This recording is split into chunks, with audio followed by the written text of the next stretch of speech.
Hello and welcome to the second Sunday of Advent. This week we are thinking about being brave. I wonder, how brave are you? If you had to choose on a scale of 0 to 10, where 0 is not brave at all and 10 is super brave, I wonder what number you would be. Have a think. I think it's quite hard to decide.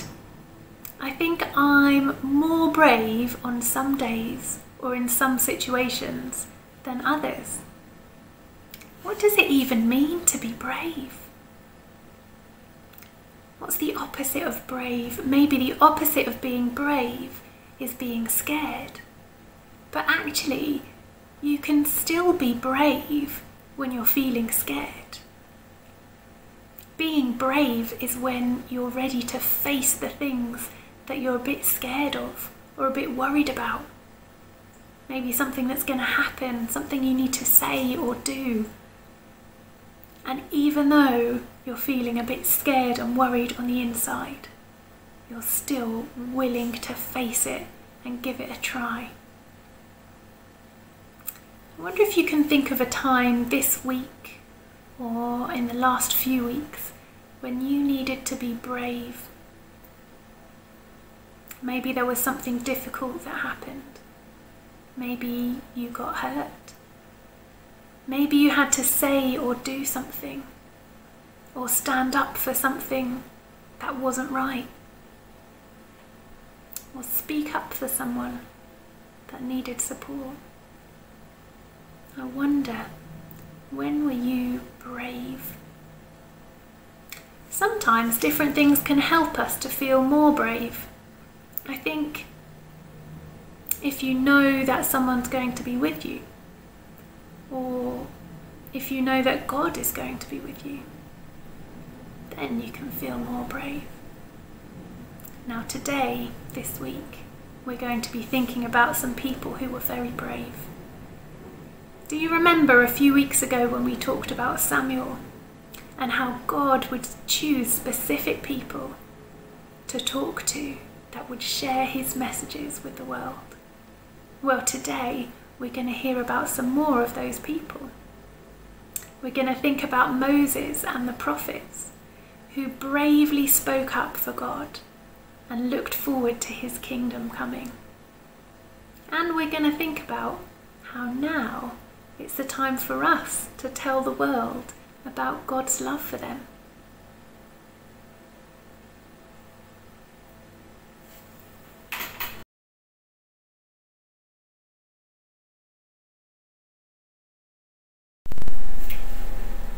Okay, so now we're going to continue with making our Jessie tree from last week. You might have already got this far. Have a look, here's my tree.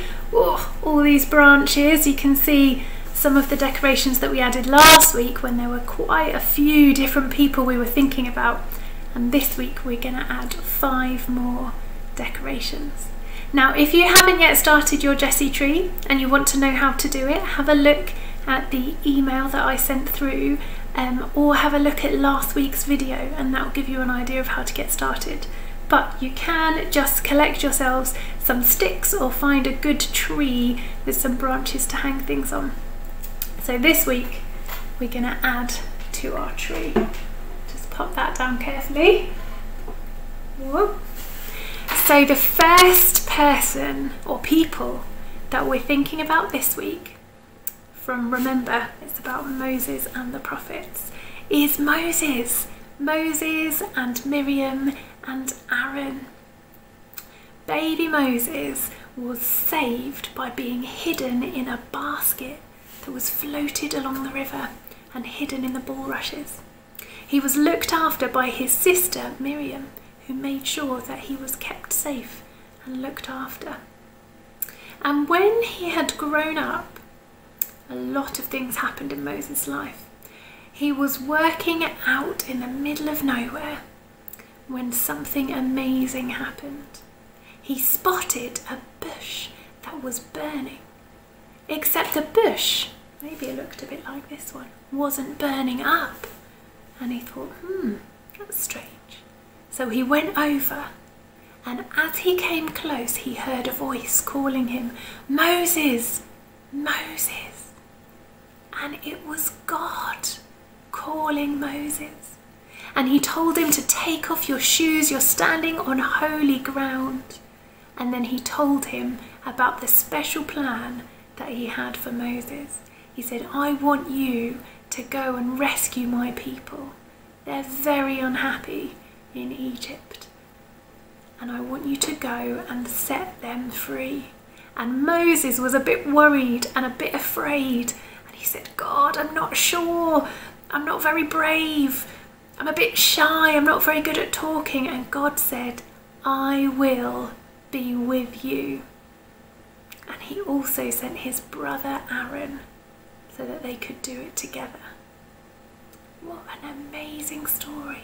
So even though Moses was feeling a bit scared, he was brave and did what God had asked for him. And God went with him and he set the people free, and so many amazing things happened after that. So my symbol for Moses, you might choose something different. Maybe you'll choose some bulrushes or a baby in a basket. But I have chosen to do something that looks a bit like fire, to remind me of the burning bush when God spoke to Moses. Okay, next we are remembering Isaiah, the prophet Isaiah. Isaiah lived in Jerusalem, and he warned the people that the real danger was not all the empires that surrounded them, but was their own disobedience of God. And he spoke to them about God's plan to use the nation of Israel to bring hope to all the nations. I'm going to read that prophecy for you now. I wonder if you can work out what plan he was talking about. The people were walking in darkness have seen a great light. On those living in the land of deep darkness, a light has dawned. For unto us a child is born, to us a son is given, and the government will be on his shoulders, and he will be called Wonderful Counselor, Mighty God, Everlasting Father, Prince of Peace. Of the greatness of his government and peace there will be no end. He will reign on David's throne and over his kingdom, establishing and upholding it with justice and righteousness from that time on and forever. The zeal of the Lord Almighty will accomplish this. That was God's plan. Do you know who it was about? It was about Jesus coming into the world. Okay, so for Isaiah, I have created a scroll. So I've rolled up a bit of paper to make it look a bit like a scroll because of what was written in the scrolls. Did you know Jesus even read out some of the prophecies from the scrolls of what Isaiah had said, and said, in your hearing, as you hear me read this scroll, this prophecy is coming true. It was quite tricky to make it look a bit like a scroll and not too much like a toilet roll. You see what you choose to do.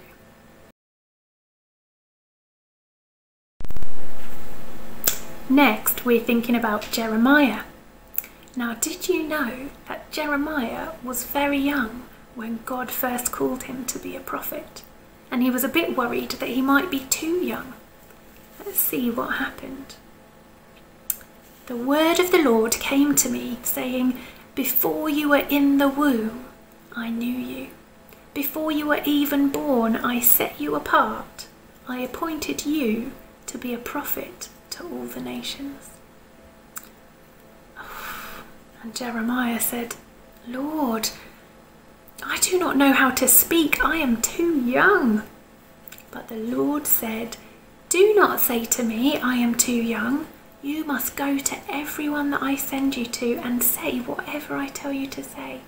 Do not be afraid of them, for I am with you and I will rescue you, declared the Lord.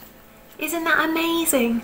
So even though Jeremiah was a bit worried and a bit scared that he might be too young for such a big and important job, God said, I have chosen you. I will go with you. I will look after you. Wow. Let me tell you a story about a message that God gave to Jeremiah. So God told Jeremiah to go down to the pottery shop. The shop didn't just sell pottery, you could also watch the potter making pots and jars and bowls from clay. The potter shaped the clay with his wet hands. He pulled the clay with his fingers and thumbs, making the shape taller and smoother and rounder, or sometimes, whoops, wonkier and wobblier. When that happened, or if the potter did not like the shape of the pot that he had made, he would squash the clay together and start again. The potter wanted his pots to be the very best that they could be. He worked and he worked until every pot was perfect. God told Jeremiah to tell the people that he wanted them to be the very best people they could be, and that God would work and work to make his perfect people, just like the potter worked to make his pots perfect. So the symbol I've chosen to use for Jeremiah is a pot.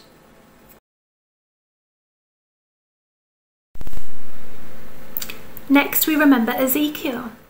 Now Ezekiel was taken into exile to Babylon, and while he was there he had a vision. He had a vision that the nation of Israel was like a valley full of dry bones, and it represented the people of Israel feeling dry and without hope. And he saw the bones coming back to life, joining back together, and then God breathing life into them. In the same way, it was about Israel coming back to life and flourishing again, giving them hope. So I have done a symbol of some dry bones for my decoration. Lastly, we remember Daniel. Daniel was also in exile from Judah in Babylon, and he trusted and obeyed God whatever the cost, even when he was thrown into a pit of lions. He lived to tell the tale. God protected him in the lion's den. So I have chosen to create a lion to represent Daniel.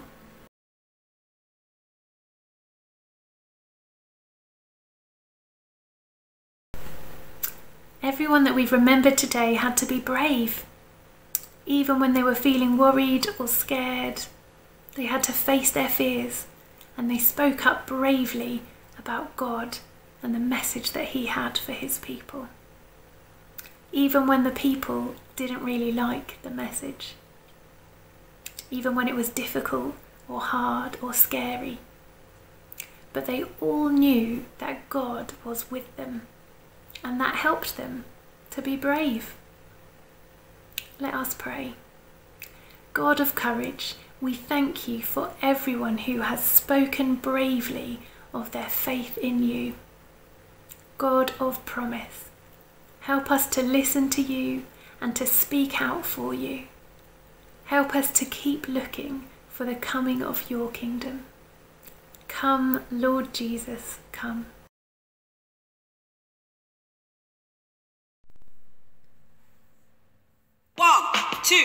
One, two, three, four.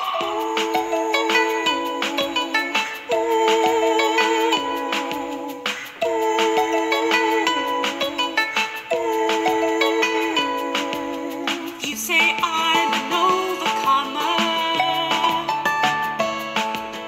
I will overcome the monster.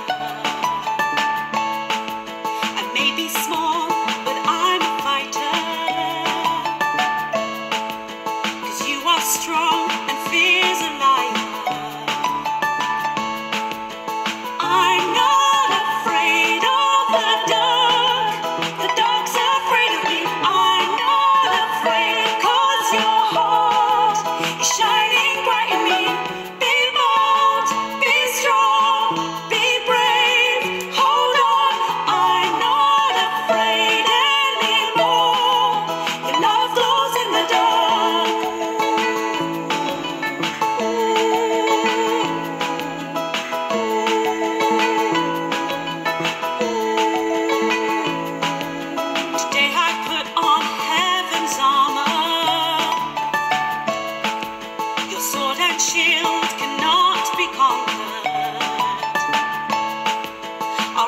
Shout!